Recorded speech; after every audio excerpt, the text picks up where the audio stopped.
दोस्तों एक बार पुनः स्वागत है आपका हमारे इस चैनल ममता पटवाल में।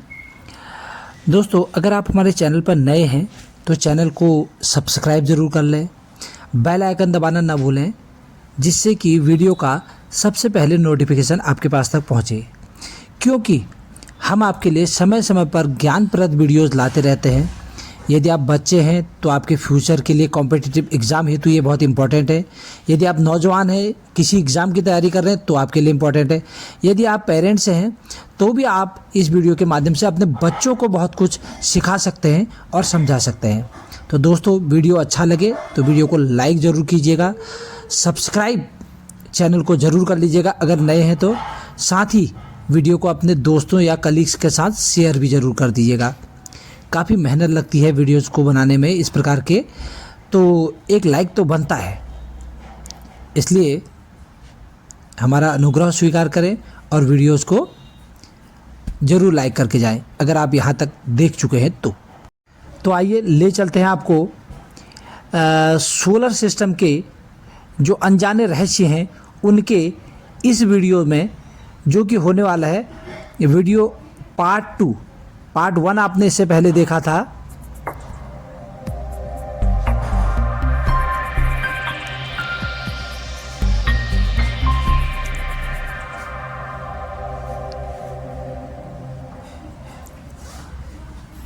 पहला क्वेश्चन आपके सामने ये है, which planet has the most moon, यानी कि किस ग्रह पर सबसे ज़्यादा चंद्रमा है।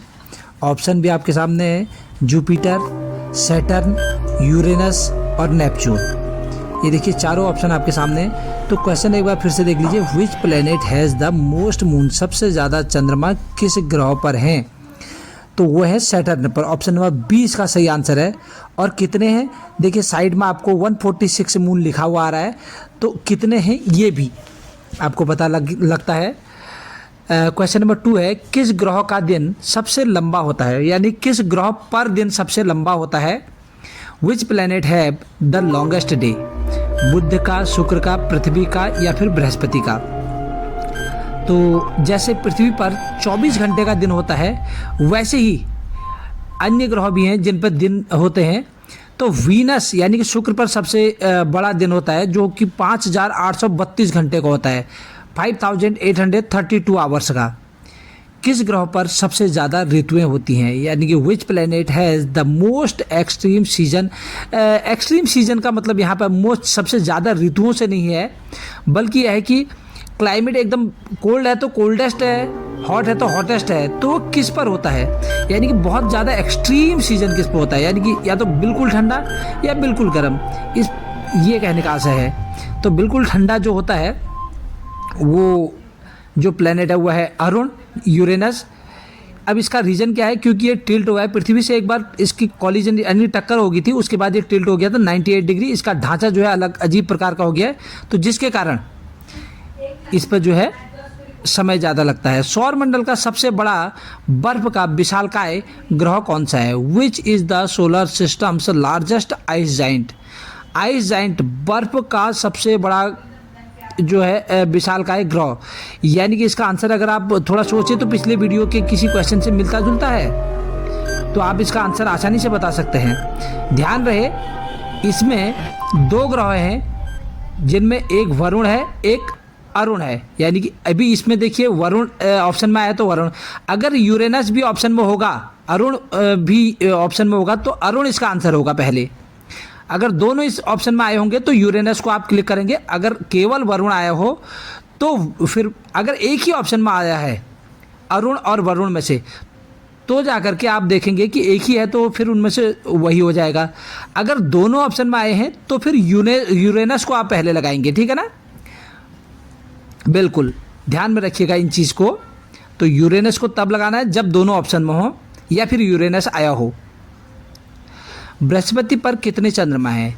देखिए पृथ्वी पर जिस प्रकार से एक चंद्रमा आपको दिखाई देता है, उसी प्रकार से बृहस्पति पर भी कई चंद्रमा हैं। छोटे छोटे जो इसके एक प्रकार से ये कह सकते हैं छोटे छोटे तारों की भांति हैं एक प्रकार से।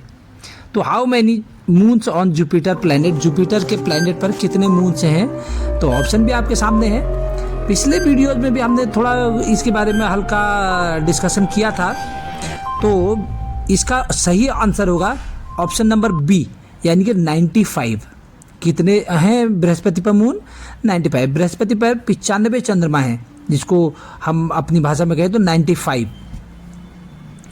सौर मंडल में कितने बर्फ के विशालकाय ग्रह हैं? अभी कुछ देर पहले क्वेश्चन आया था कि विशालकाय जाइंट कौन कौन से हैं, तो मैंने उनका नाम दिया था। How many ice giant planet in solar system? Solar system में कितने बर्फ के विशालकाय यानी कि कितने कोल्डेस्ट सबसे ठंडे प्लेनेट हैं? तो ऑप्शन आपके सामने है 6, 8, 6, 2 और 5। देखिए बच्चा भी इसका आंसर शायद बता देगा अगर थोड़ा सा दिमाग लगाए, तो इसका सही आंसर होगा ऑप्शन नंबर सी। कौन कौन से होंगे? यूरेनस और नेपच्यून। देखिए साइड में आपको राइट आंसर और उसका रीजन भी आपको साथ साथ मिलता है। तो इसीलिए किस ग्रह को ग्रहों का राजा कहा जाता है? Which planet is called king of planet? Which planet is called king of planet, यानी कि ग्रहों का राजा किसे कहा जाता है? ग्रहों का राजा। ग्रह सारे प्लैनेट है, 8 प्लैनेट है, उनमें से कोई एक प्लैनेट ऐसा है जो, अब देखिए ग्रहों का राजा जिसको भी कहा जाएगा उसमें कुछ तो क्वालिटी होगी ना, कुछ तो उसकी एबिलिटी होगी। तो वो कौन है? सही आंसर आपका आता है जुपिटर, यानी कि बृहस्पति। क्यों? एक तो हमने पिछले वीडियो में डिस्कस किया था, ये सबसे शुद्ध होता है, पवित्र होता है। दूसरा, ये सबसे विशालकाय है। और तीसरा, ये सबसे स्ट्रॉन्गेस्ट है। तो ये 3 जो है इसको किंग बनाते हैं। किस ग्रह का घूर्णन अद्वितीय है? Which planet is non for its unique rotation? कौन सा ग्रह अपने अद्वितीय घूर्णन के लिए जाना जाता है? अद्वितीय घूर्णन का मतलब विशेष प्रकार का रोटेशन करता है, अलग प्रकार का, बाकियों से हट करके इसके जो घूमने जो ये रोटेट करता है तो अलग प्रकार का रोटेशन होता है। घूमने का इसका जो प्रक्रिया है वो अलग प्रकार की है। तो दिए गए ऑप्शन में से इसका सही आंसर क्या हो जाएगा? Option number B, Uranus. क्यों? क्योंकि 90 डिग्री पर जो है टिल्ट हुआ है और अर्थ के साथ इसका कॉलिजन भी हुआ है, इसी कारण से।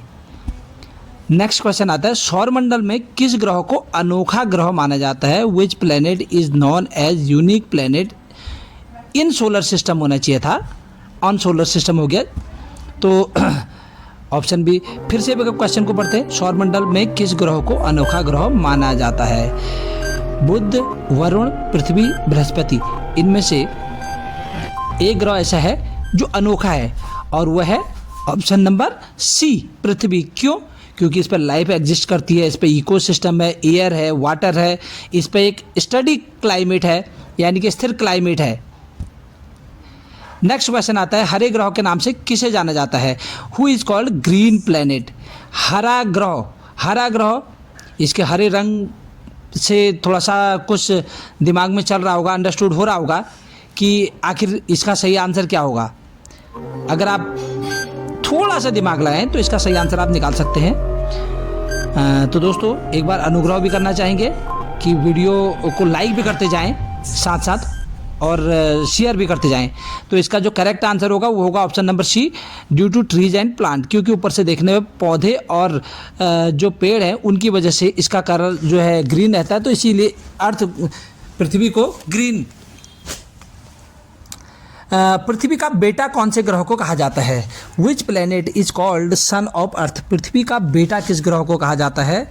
अब देखिए कितना इंपॉर्टेंट क्वेश्चन है, कई एग्जाम में आने की क्षमता रखता है।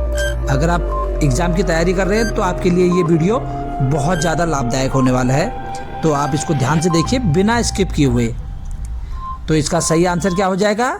मंगल। क्यों मंगल को कहा जाता है इसका बेटा? क्योंकि पुराने टाइम में कहा जाता है कि पृथ्वी ने मंगल को दूध पिलाया था, एंशियंट टाइम में। ये पृथ्वी, मंगल, ये सब क्या है? देवताओं के नाम हैं। ये जो प्लेनेट के नाम है ये सब देवी देवताओं के नाम पर रखे गए हैं, ठीक है ना।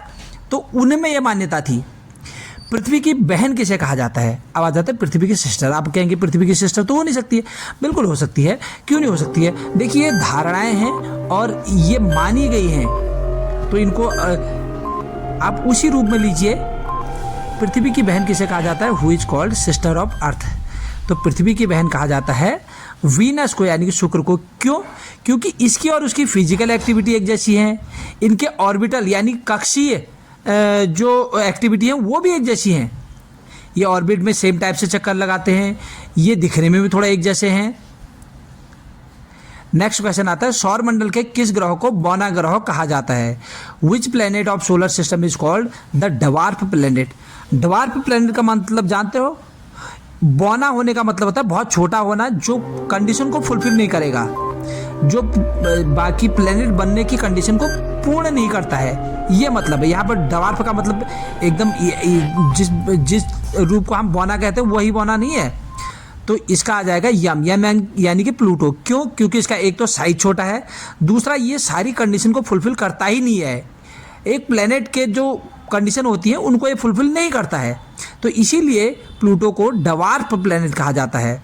Question number 14, on which planet life is possible? किस ग्रह पर जीवन संभव है? On which planet life is possible? किस ग्रह पर जीवन संभव है? इस क्वेश्चन का आंसर देखिए हम बताएं ये भी ठीक नहीं है, और मुझे लगता है कि आपको स्वयं से इसका आंसर इस वीडियो में आंसर देने से पहले कमेंट कर देना चाहिए।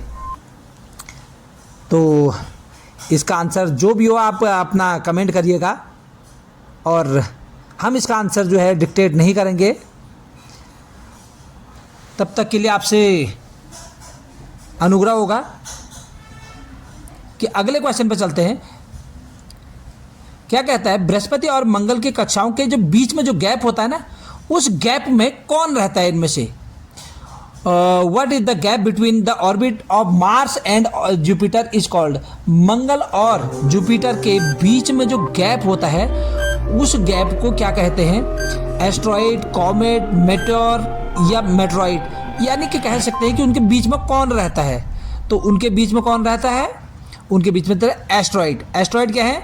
बड़े बड़े चट्टान। तो उनके बीच में इस प्रकार जैसे पृथ्वी में चट्टान पाए जाते हैं वैसे वहाँ पे भी पाए जाते हैं। तो इस प्रकार के चट्टान जो हैं वो एस्ट्रॉइड कहलाते हैं, वही उनके बीच में रहते हैं। सौर मंडल का दूसरा सबसे दूर का ग्रह कौन सा है? Who is the forest second planet of solar system? Solar system का दूसरा सबसे दूर का ग्रह। सबसे दूर तो कौन है वो आप पिछले वीडियो में डिस्कस कर चुके हैं। इस वीडियो में हम डिस्कस कर रहे हैं कि सेकेंड फारेस्ट प्लैनेट, ठीक है ना, दूसरा सबसे दूर का ग्रह कौन सा है? पहला सबसे दूर का कौन सा था? वो नेपच्यून, ठीक है ना। दूसरा सबसे दूर का कौन हो जाएगा? उससे जस्ट पहले वाला यानी कि अरुण, यूरेनस हो जाएगा, ठीक है ना, क्योंकि ये 7वें नंबर का है, इसीलिए ये दूसरा सबसे लास्ट वाला हो जाएगा यानी सेकंड। नेक्स्ट क्वेश्चन आता है, लाल ग्रह के नाम से किसे जाना जाता है? Who is called red planet? तो दोस्तों यहाँ तक अगर वीडियो में आ चुके हो देखते देखते तो वीडियो को लाइक ज़रूर करके जाइएगा, बिना लाइक करिए मत जाइएगा। देखिए काफ़ी मेहनत लगती है वीडियो को बनाने में, और हम तो यूँ कहें कि अपने दोस्तों को भी शेयर कर दीजिएगा। तो चलते हैं, who is called red planet? लाल ग्रह किसे कहा जाता है? लाल ग्रह कहा जाता है मंगल को, क्योंकि ये रेडिश, ये जो दिखने में ना इसका जो अपीयरेंस है, जो दिखलावरपना है वो कैसा है? लाल है, तो इसलिए इसको लाल ग्रह कहा जाता है। इसका कलर ही लाल है। जब देखने पर जैसे पृथ्वी हरे रंग की दिखाई देती है ना, उसी प्रकार से ये लाल रंग का दिखाई देता है। क्वेश्चन नंबर 18 आता है, कौन से ग्रह को भोर का तारा कहते हैं? भोर का तारा यानी कि morning star. Which planet is called morning star? कौन सा ग्रह भोर का तारा कहलाता है? इसका इंग्लिश में भी मैं आपको यहाँ पे एडिट करके डाल दूंगा। Which planet is called morning star? तो ऑप्शन आपके सामने ये हैं।